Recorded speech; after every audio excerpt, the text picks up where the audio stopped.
So in behalf of the local government unit of Giwan, I warmly welcome the distinguished members of the Integrated Bar of the Philippines and all participants to this event. The legal aid mission reflects a powerful commitment, not just to the law, but to the people. Access to justice should never be a privilege reserved for a few. It must be a right enjoyed by all, especially the marginalized and underserved sectors of our community. Through this mission, you bring the law closer to those who need it most, offering guidance and hope. As local leaders, we recognize that justice is a foundation of good governance, di ba? If there is justice, there is good governance.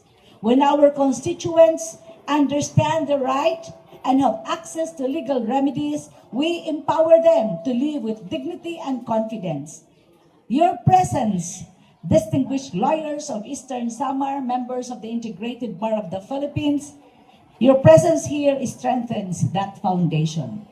We thank the Integrated Bar of the Philippines for extending your services to our municipality. Your dedication reminds us that the practice of law is not only a profession, but also a noble calling to serve. May this mission be impactful and inspiring for everyone. Rest assured that the local government unit of Giwan stands ready to support initiatives that uphold justice.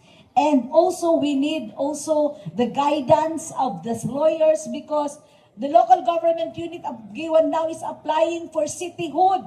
Nag-a-apply na kita para maging city. Because for the last 3 years, we already generated more than 100 million income from local source.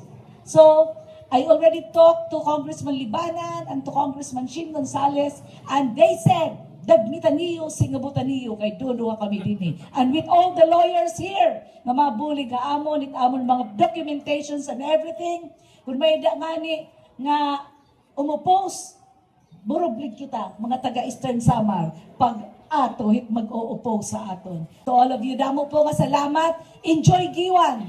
Giwan is peaceful, Giwan is beautiful. Itong mga tao din, sharing ko pa kanina, mga peace-loving.